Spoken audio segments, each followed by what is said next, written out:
This felt urgent to me. I am a woman that has blood in her pee after having uterine cancer and a full hysterectomy 4 years ago. Like, that felt urgent to me. How dare you?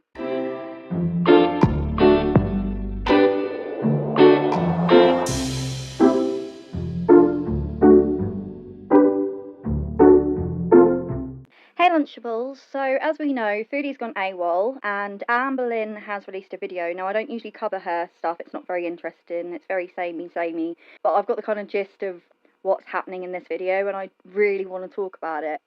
So hopefully you'll watch that with me. Let's go. Sorry guys, Editing Lunchy here. I just wanted to let you know, obviously there's a massive trigger warning for cancer, and things do get a bit heated, so I just wanted to pre-warn you. Welcome to a new vlog. So today I have an appointment to get a CT scan. So I want to explain kind of what's been happening, but I feel like I need to do just a real quick backstory of when I was diagnosed with uterine cancer. So I get asked a lot, like, what was my biggest symptom of that? It was the fact that I bled for over 2 years. I never went to a gyno, because I did go to the ER a couple times. I did see an actual doctor a couple times. And every single time I'd go, they would say, yeah, this isn't normal, but people your size have really weird and irregular periods. And I was diagnosed with a UTI multiple times. So all of that fed into my delusion, and it made it to where, like, the fear of going to a gynecologist was a lot stronger than me actually going. Long story short, Just really quickly, if you are ever not happy with what a doctor has said to you, if you keep having the same problem and you go and see the same doctor and they keep telling you the same thing, you've really got to put your foot down. I'm very funny when it comes to speaking to anyone. I don't want to cause anyone extra work, sorry, and I don't want to cause any issues. But when it comes to your health, you've got to put your foot down and you've got to make things happen. And in this case, obviously, we know that Amber ended up having cancer, and I really think that she should have made the decision. If she was bleeding over 2 years, she should have made the decision to go to a gynecologist or speak to someone that could make that happen for her. I really feel like, as much as this is on the doctor for misdiagnosing, I really think she needs to take some of the responsibility, in my opinion. Have uterine cancer. I ended up getting a full hysterectomy, so I no longer have a menstrual cycle, so I don't bleed from down yonder. So if I ever notice blood from down yonder, something is wrong. So it was a little over 2 weeks ago, I went pee and I noticed there was blood in my pee. This is very hard for me to talk about. I have cried a lot about this whole thing because I am scared. When I first saw it, I had so many memories flashback. Like, it was straight up as if I was back in that uterine cancer journey. Like, it hit me like this and I broke down. So after I calmed down a little bit, I realized, okay, you know what? This could be just a UTI. I ended up talking to my closest friends who have had UTIs, and I was like, what were you guys' symptoms? Like, I was scared, obviously. And of course I went onto the Google, and everywhere and everyone was like, yeah, you know, a little bit of blood in your urine, totally normal for a UTI. But like, I was having no other symptoms. Like, I had no pain, nothing. So I immediately knew, okay, I need to go to a doctor. Let's get this tested. Let's get put on some antibiotics, get this figured out. So I called around to a couple doctors, and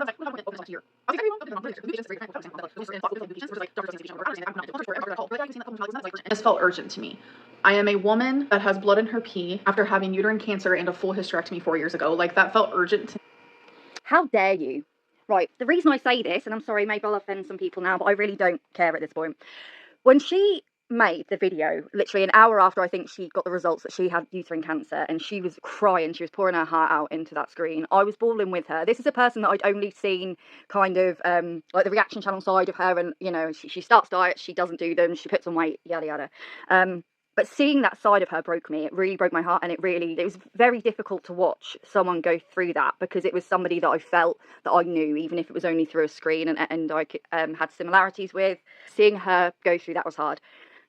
The thing that completely turned me against her was the fact that for the next, I want to say 4 years, are we at now, 4 or 5 years? So basically, after she had the uterine cancer and it was sorted and everything was okay, she just went straight back to normal. She went straight back to eating bad. She went straight back to yo-yo dieting. I say yo-yo dieting, that would imply she lost weight, but you know what I mean. She basically went back to treating her body like a garbage can. And for me, that is so disrespectful. There are so many people out there that would give anything to have a second chance, that don't get that meeting and get the all clear. The way she treated her body and the way she treated the people that supported her is so disgusting and disrespectful. Anything that now comes from this, I can't get involved. I'm going to protect myself as a viewer, because she won't. She will get us involved and she will make us feel bad and she will expect all the sympathy, but I'm sorry, I'm not here for that. So since I wasn't able to make a doctor's appointment, I did go to immediate care. They took my urine sample and I had no bacteria in it. I have no UTI, It shows no signs of anything. So I explained to them, I did move to Oklahoma in October. I have not gotten a doctor yet. I did not make that a priority for myself, and I should have. I understand that. So immediate care gave me a card for a doctor that probably would be willing to see me soon. So I was like, okay. So I ended up going home, calling, make an appointment, and I did see that doctor. I took another urine test, and again, it came back with no bacteria, nothing wrong, like no UTI, and that's when the topic of cancer came up. And the only way for them to see if it is cancer is if I get a CT scan, which is what I'm going to do today. Obviously, there's also a chance that it's literally just kidney stones. I have had kidney stones in the past, but normally when I've had kidney stones, I did have pain. So the CT scan is actually going to be looking at my pelvis and my abdomen. So the doctor did tell me, I'm going to put you on some antibiotics because you could have an infection that our urine test just is not picking up. So that is the reason why I'm on antibiotics. I'm terrified, to say the least. I have broke down a lot because of this, and I actively feel myself disassociating. Right now, I just feel numb. I feel completely numb, and I know that if I wasn't in this like numb space, then I would be bawling my eyes out right now. But I think I feel safer in this weird disassociative area, because when I'm like breaking down about something that I'm extremely worried about and something that I don't know the answers to and that I currently can't control, I feel unaware of my surroundings really. And I think right now I just need to be strong. I need to go through the motions of what I need to do to figure out what this issue is so I can get it resolved, so I can figure out a solution. I still remember. Why are you telling us then? Not to be really insensitive, but why are you telling us? So you've bled a bit, it's not a UTI, you're going for a CT scan. Why are you telling us this now? Is it because you really just want to keep everyone in the loop? Or is it because you want to make this content like you did, or like you have done previously? You want this to be content. You want the sympathy. Because let's be honest, you thrive off it. I don't understand why we're having this conversation. I understand that it's obviously very concerning for you, and it's a pity that it hasn't been concerning for you for the last 4 or 5 years, when you could have actually been doing things that maybe could have stopped you from getting to this point. But you telling us this now is all for you. Reason why I'm on antibiotics. I'm terrified, to say the least. I have broke down a lot because of this, and I actively feel myself disassociating. Right now, I just feel numb. I feel completely numb, and I know that if I wasn't in this like numb space, then I would be bawling my eyes out right now. But I think I feel safer in this weird disassociative area, because when I'm like breaking down about something that I'm extremely worried about and something that I don't know the answers to and that I currently can't control, I feel unaware of my surroundings really. And I think right now I just need to be strong. I need to go through the motions of what I need to do to figure out what this issue is so I can get it resolved, so I can figure out a solution. I still remember sitting there in immediate care and them coming back and telling me it was not a UTI, because I really believed that it was. And when they told me that it wasn't, again, it was just like flashback after flashback after flashback of everything I went through before I was finally diagnosed with uterine cancer. You know when you should have had flashbacks? Like maybe every time that you decide to eat crap, or every time you decide to have alcohol, instead of focusing on your health and prioritizing that. And you need to stop being Dr. Lynn and being like, oh, it's just a UTI, because you're doing that to yourself because you want to make yourself feel better. But maybe you need to feel a bit bad. Maybe if you feel bad and actually start like living in the real world, you'll realise that you don't have many more chances, if any, at this point. Obviously, we don't know what's going on now, but you keep acting as if you do. You need to grow up. I just kept going back and forth, like, do I want to tell you guys about this? Like, I'm embarrassed and I'm ashamed, but it's also like, there are things that your body does that you are not in control over. And I know a lot of people are like, this happened to you because your weight, this is your weight's fault, this is your weight's fault. Not everything is because of my size and because of my weight. So it's hard to come on here and feel like a normal human, because I get so much like, this is your fault, this is your fault. Sometimes it's just literally not my fault. I have full... Are you joking me? Are you telling me? So a completely healthy person would have had this same exact thing happen? That's what you can tell me, is it? So you're going to tell me, if we were to come in with the doctor and we ask the doctor, you're morbidly obese, you know, so has this affected her in any way? Has this made her condition worse? The doctor's going to be like, no, wouldn't have done anything about it. Her being completely morbidly obese and being near death's door like for however many years, not going to have like affected this at all. Really? Is that what we're saying now?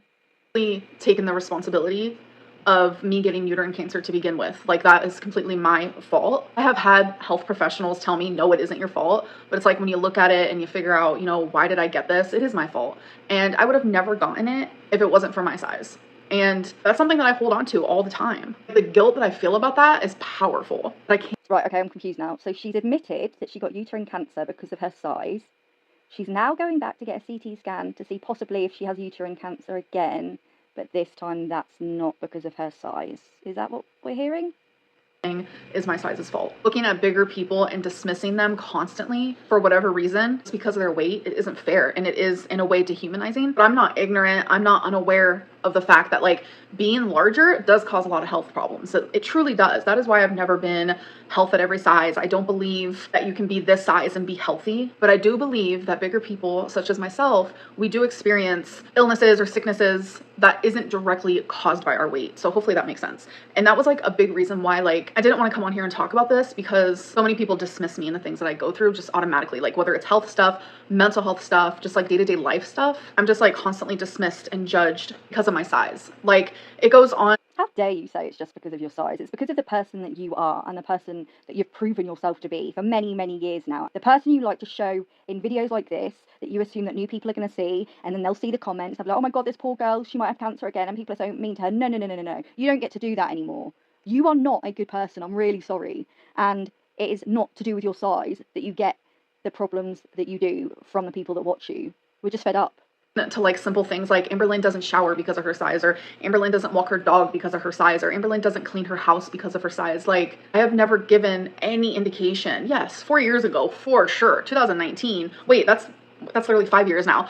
2019, 5 years ago. Yes, like those things were close to virtually impossible for me at the time. Then like I have shown my growth. I have shown myself walking Twinkie. We have walked a mile together multiple times. I recorded a couple times. I talk about my showering. I talk about my cleaning. I talk about all these things. I've shown myself doing these things. And just because of my size, people assume that I can't do these things. And that's just really unfair. I didn't want this video to be about my weight or my size, but I think that's something that's just like really, truly heavy on my mind and in my heart right now. Because no matter what I talk about, it could literally be anything, no matter what I talk about on this channel. Somehow the reaction I receive is always weight-based. It's always about my size. I do talk about my weight a lot on this channel. I'm about to start a new Ozempic journey. That's something that I'm always going to talk about, but that doesn't mean that every single thing that I do in my life is directly a cause of my size. I want to be a person with so many things about them, and one of them just being that I'm super morbidly obese. But instead, I feel like the internet makes me just a super morbidly obese person with nothing else about her. I'm only ever seen for my size. I don't think anybody should ever be just seen because of how they look. People talk about your journaling and about your Legos and about your numerous girlfriends and the fact that you can't be alone. Loads. So I don't know what you're on about, the fact that people talk about your size. Maybe if you want people to stop seeing you as the size that you are, and you think that a lot of people just focus on that, maybe stop sharing your weight journey. But you won't do that. You won't ever stop sharing your weight journey because you know that's how you make your money. So you've really got to choose one. If you don't want people talking about your weight, stop talking about your weight. If you want to make the money that you're making currently, then deal with it.